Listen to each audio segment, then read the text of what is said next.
Well, it's not really an experiment, but I guess it is an experiment. So today I'm going to look at a question from K6WHP. He said, what's the final in a Norcal40B? So I went to look at mine, and I think because of a little slip of the probe earlier on, you can tell I've got a unique looking heatsink and sort of long leads, longer than I should, but I just tacked it in there to play with it. So that is a 2N3866. And then you can also see in the schematic, they say a 2SC5964. So that gives us two numbers. And I need to look inside of Curt's radio anyway before I ship it back, because somebody made a comment that there was an oscillation that happened when I had the scope probe on. Apparently as I was keying, they noticed something unique. So I'm gonna read the part number off the output transistor for this quick experiment, and then we'll either keep going and look at the waveform, or we'll call this guy that is pretty loud. I think he's in Tonopah, Nevada, I think I heard, if my head copying is correct. And we'll take Curt's top and put it on the top of the radio up there. And then we can look if we can read this or not.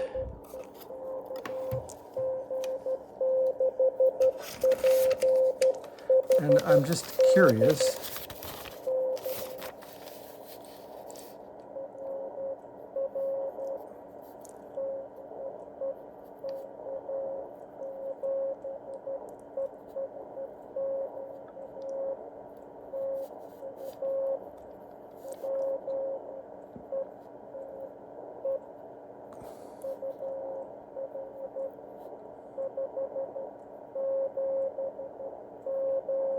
So he's 579.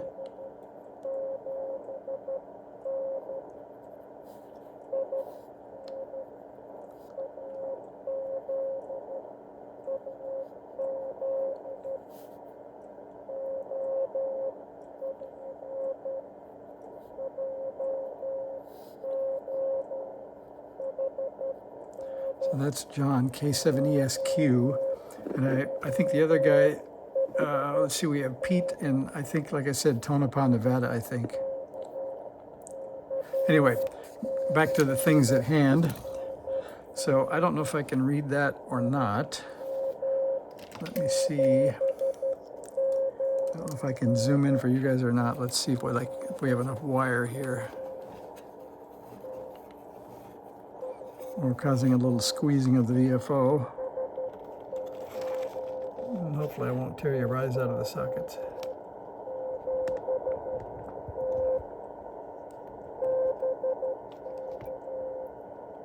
There we can see it.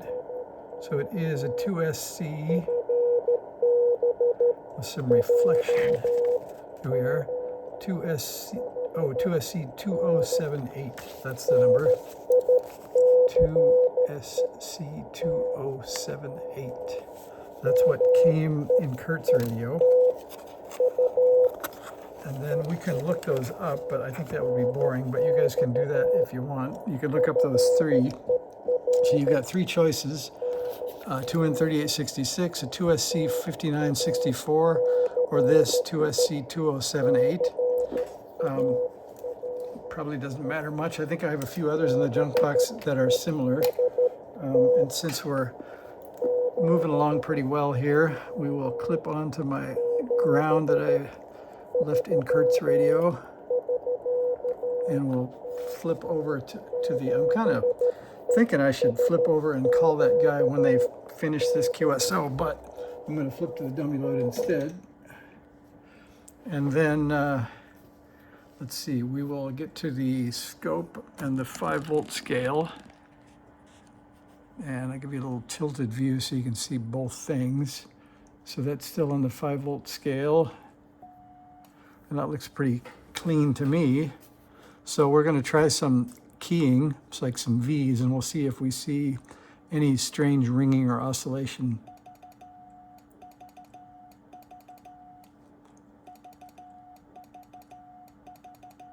So it looks good. I would say there's a little lumpiness on the top of the sine wave though.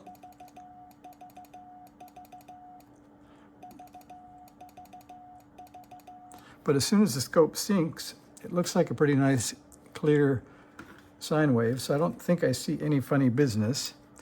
One thing we can do, if you'll notice, almost, I think every Norcal 40 I've ever played with is actually cleaner with a little bit less drive. So I'm going to show you that. So watch the top of the sine wave there. And you can see up here, there's some little bumps in the sine wave. But if I turn the drive down just slightly, those seem to go away. So it's producing a little more harmonic content way up on top. That's actually cleaner. And it looks clean kind of right until there. So it doesn't take much actually. So there's the bumps and there's the no bumps. So if we measure that, that's 5, 10, 15, 20, 25 volts peak to peak is clean. And then maximum drive isn't much different, but let's look. So that is about 26, 27 maybe. I think when I left it last, I think it was at 28, so it probably depends on which frequency we're at. And let me count that and see. So we have the official dial scale on Curt's radio. So if I want to get maybe the middle of this radio would be about we're at 52, I guess we could get it down to maybe turn 4 or something. That would get pretty close. So let's try that. I don't know where we were. I think we're way at the top. We were at the top. I was at 52 with RIT on to try to get to that station. So 1, 2, 3, 4. Now we'll try keying there. So that's 5, 10, 15, 20, 25, 26, 27, close to 28. And if you want me to tweak the transmit filter to get just exactly the middle of the band, we'll do that. So that is here on C39.